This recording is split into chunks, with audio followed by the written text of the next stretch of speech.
வணக்கம். வாத்தியார் எம்ஜிஆர் என்ற நமது யூடியூப் சேனல் மூலமாக நான் உங்கள் வேல்முருகன்.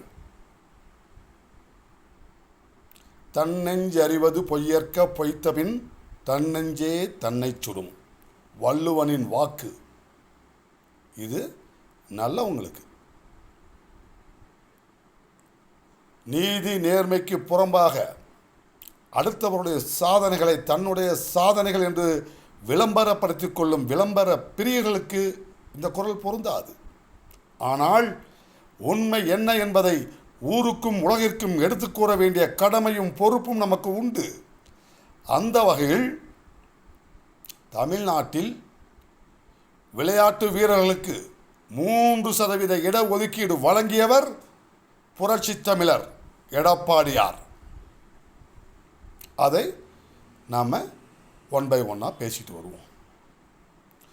2018 ஆண்டு ஆகஸ்ட் 15 அன்னைக்கு சென்னை செயின்ட் ஜார்ஜ் கோட்டையில் நம்ம இந்திய தேசிய கொடியை சுதந்திர தினம் அன்று ஏற்றினார் எடப்பாடியார்.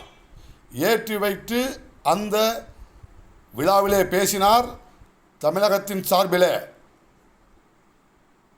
கலந்து கொள்கின்ற விளையாட்டு போட்டிகளிலே கலந்து கொண்டு பதக்கங்கள் வெற்றி பெறுகின்ற மாணவர்களுக்கு 2% இடஒதுக்கீடு அரசு துறை மற்றும் பொதுத்துறை நிறுவனங்களில் வழங்கப்படும் என்று அறிவித்தார் எடப்பாடியார் அவர்கள்.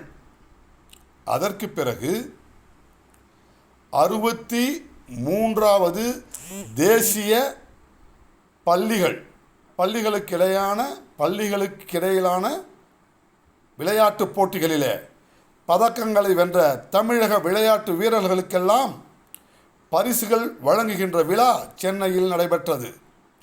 அந்த விழாவில் கலந்து கொண்டு அண்ணன் எடப்பாடியார் அவர்கள் அக்டோபர் 16 2018 அன்று அறிவித்தார்.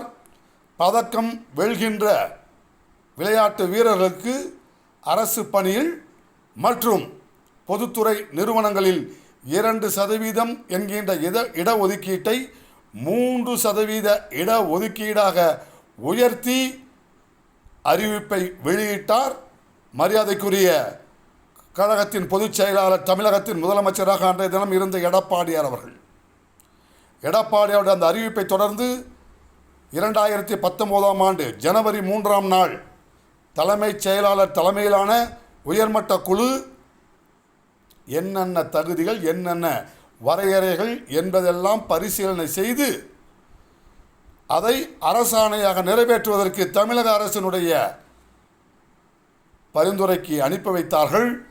தமிழக அரசு அதை வெளியிட்டார்கள் அரசாணையாக என்று சொன்னால் விளையாட்டு வீரர்களுக்கு தமிழகத்தினுடைய அரசு பணிகள் மற்றும் பொதுத்துறை நிறுவனங்களில் 3% இடஒதுக்கீடு என்கின்ற முத்தான வாய்ப்பினை உருவாக்கி தந்த ஒப்பற்ற ஒரே முதலமைச்சர் நம் புரட்சி தமிழர் எடப்பாடியார் என்பதை கூறி உங்களிடமிருந்து விடைபெறுகிறேன். நன்றி, வணக்கம். வாழ்க தமிழ், வெல்லட்டும் தமிழ்.